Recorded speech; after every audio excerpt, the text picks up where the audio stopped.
Hello friends, नमस्कार। एक बार फिर एग्ज़ाम पेज सुबह में आपका स्वागत है। 30 क्वेश्चन का ये प्रैक्टिस सेट किसी भी प्रतियोगी परीक्षा जैसे टेट, सुपर टेट, केवीएस, लेखपाल, टीजीटी, पीजीटी, इन सभी प्रतियोगी परीक्षाओं के लिए बहुत ही उपयोगी है।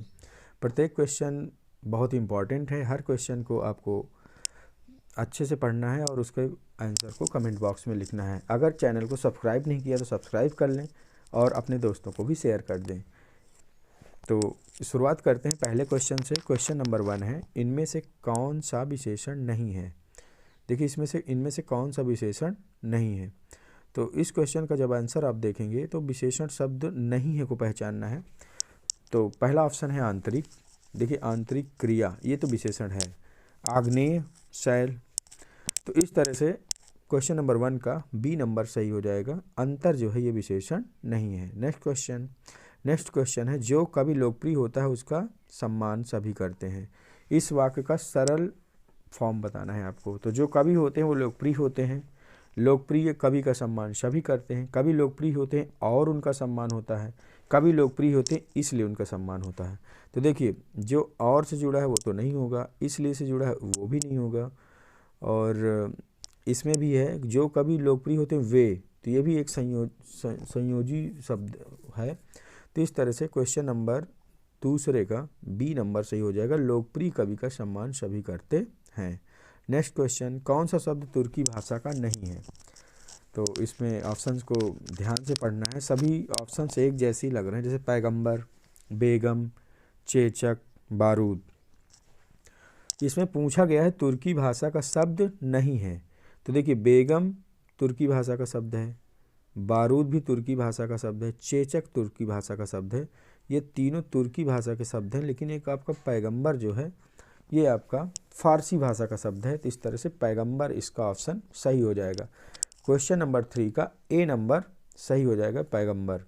नेक्स्ट क्वेश्चन है, सुमित्रा में प्रत्यय होगा। तो सुमित्रा का जो प्रत्यय होगा, कह रहे हैं सुमित्रा में कौन सा प्रत्यय लगा है। तो आपको बताइए कि उपसर्ग जो है शब्द के पहले लगते हैं और जो प्रत्यय हैं आपके वो हमेशा शब्द के बाद में लगते हैं। तो इसमें बड़ा आ भी है, छोटा आ है, एत्रा है या त्रा है। तो अगर त्रा देखेंगे तो सुमी धन त्रा ऐसा कोई शब्द नहीं होता, एत्रा होगा नहीं, आ नहीं है। तो इसका क्वेश्चन नंबर 4 का ए नंबर सही हो जाएगा। सुमित्रा में प्रत्यय बड़ा आ होगा। नेक्स्ट क्वेश्चन, बा उपसर्ग किस में है। तो ऑप्शन ए है बदबू, बदौलत, बदनाम या बदहजमी। तो इसका जो है क्वेश्चन नंबर 5 का बदौलत सही हो जाएगा आपका। इसमें बा उपसर्ग है, बाकी सब में बद उपसर्ग है। क्वेश्चन नंबर 6, किसी बड़े अंश का संक्षिप्त रूप दर्शाने के लिए किस चिन्ह का प्रयोग किया जाता है। तो संक्षिप्त रूप से ही आपको पता चलता है, क्वेश्चन में आपका आंसर है संक्षिप्त। संक्षिप्त रूप मीन्स होता है लघु, तो लघु से बनेगा लाघव। तो इस तरह से इसमें जो है बी नंबर आपका सही हो जाएगा। किसी बड़े अंश को संक्षिप्त रूप दर्शाने के लिए लाघव चिन्ह का प्रयोग किया जाता है। नेक्स्ट क्वेश्चन नंबर 7, मैं काम से जा रहा हूँ। वाक्य में कारक का चयन करिए। संप्रदान कारक होगा, कारण कारक होगा, आपादान कारक होगा या अधिकरण कारक होगा।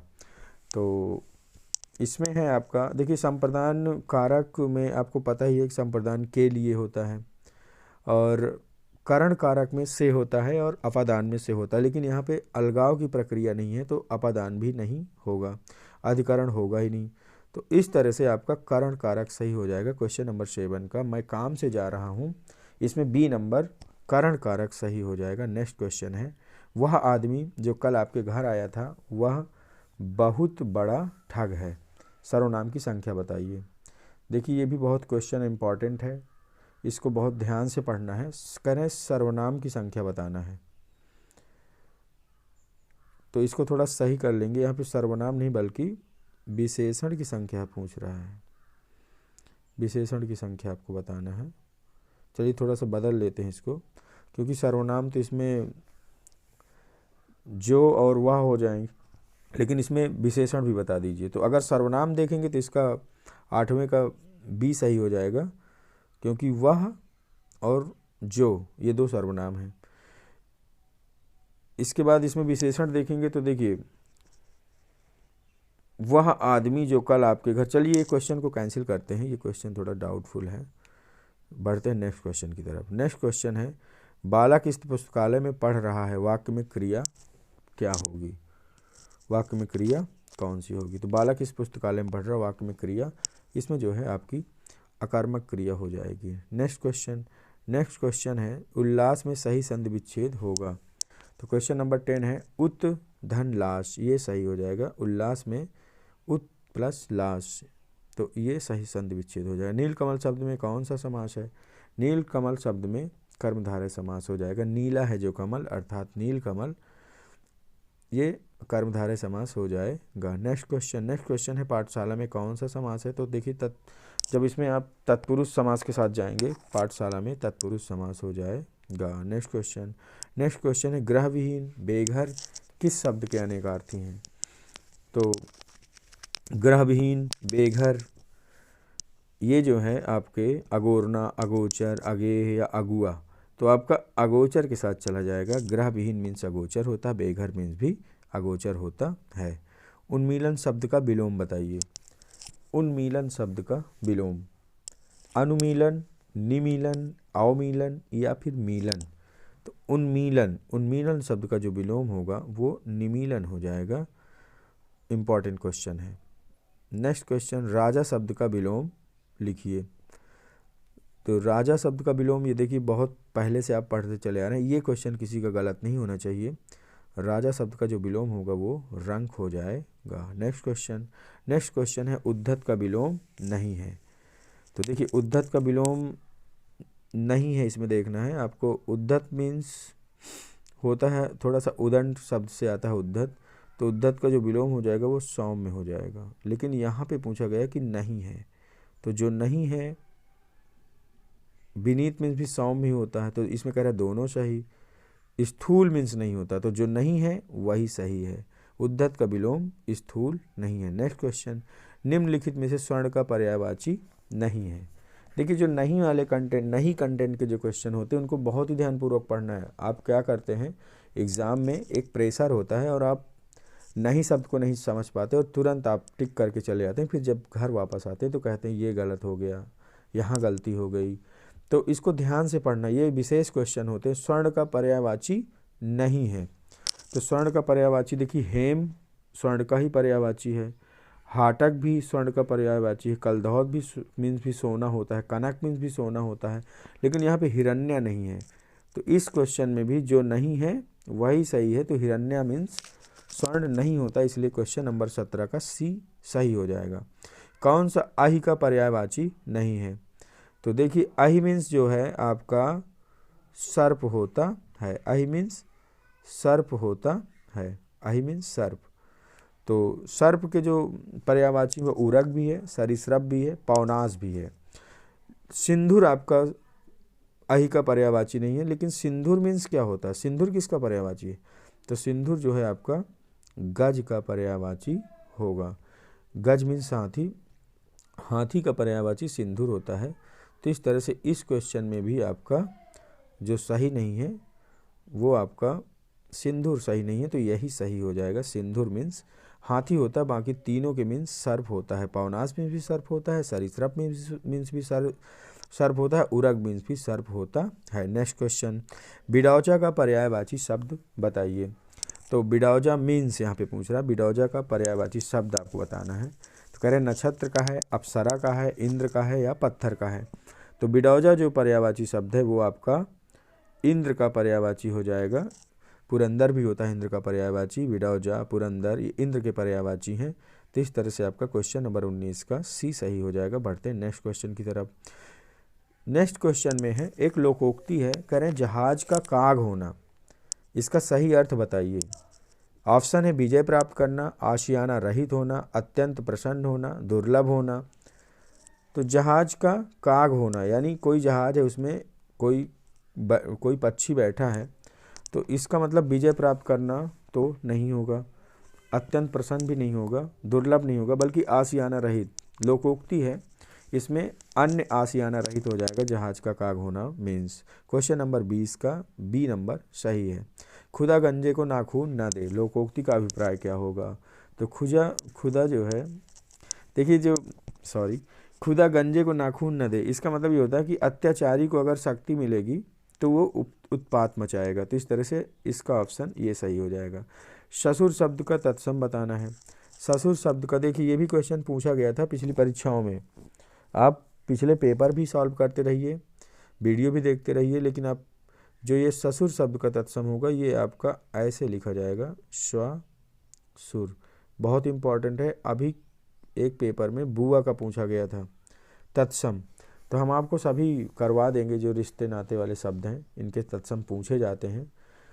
तो इस क्वेश्चन का जो सी नंबर है वो सही हो जाएगा, 22वें नंबर का ससुर सही हो जाएगा। रेलगाड़ी शब्द बताइए कैसा है, तत्सम है, देशज है, विदेशज है या शंकर है। तो रेलगाड़ी जो शब्द है वो आपका, देखिए अगर इसको तोड़ेंगे तो रेल आपका अंग्रेजी शब्द है और गाड़ी देशज है। तो रेलगाड़ी यानी ये आपका संकर शब्द हो जाएगा, क्योंकि दो शब्दों से मिलकर बना है रेलगाड़ी, तो रेलगाड़ी संकर शब्द हो जाएगा। नेक्स्ट नंबर, शुद्ध वर्तनी का चयन करिए। शुद्ध वर्तनी का जो यहाँ पे चयन करना है 36, 36, 36 या 36, तो आपका 24 का बी नंबर सही हो जाएगा। नेक्स्ट क्वेश्चन, जेहन का अर्थ होगा।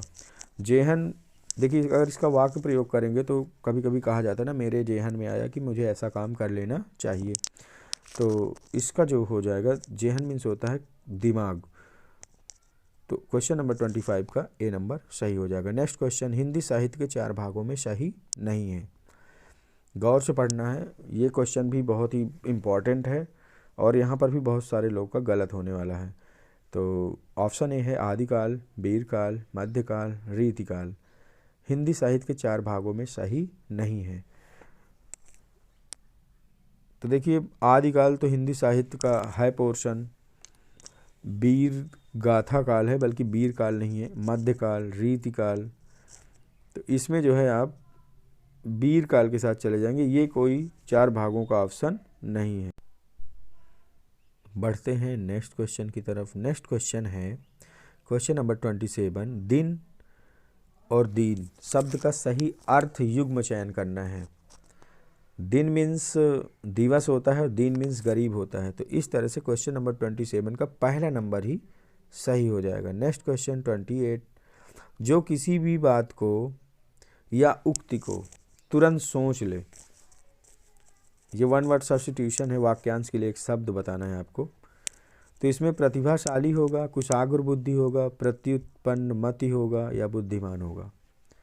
तो जो किसी बात को तुरंत सोच ले या किसी उक्ति को तुरंत सोचे, तो इसके लिए प्रत्युत्पन्न मति हो जाएगा। नेक्स्ट क्वेश्चन, क्वेश्चन नंबर 29, निम्नलिखित में से कोई गलत कथन का चयन करिए। भाषा परिवर्तनशील है, भाषा पैतृक संपत्ति है, भाषा सामाजिक संपत्ति है, भाषा अनुकरण द्वारा सीखी जा सकती है। तो भाषा जो है आपकी गलत कथन का चयन करना है, भाषा पैतृक संपत्ति है, ये गलत हो जाएगा। बढ़ते हैं नेक्स्ट क्वेश्चन की तरफ। नेक्स्ट क्वेश्चन है, कितनी नाव में कितनी बार की रचना किसने की है। इम्पॉर्टेंट क्वेश्चन है, कई परीक्षाओं में पूछा भी जाता है। ये कह रहे हैं कि कितनी नाव में कितनी बार, महादेवी वर्मा हैं, अज्ञेय हैं, भारतेंदु हरिश्चंद्र हैं या प्रेमचंद हैं। तो इस कृति के रचनाकार हो जाएंगे हीरानंद वात्स्यायन अज्ञेय जी। तो क्वेश्चन नंबर 30 का बी नंबर सही है।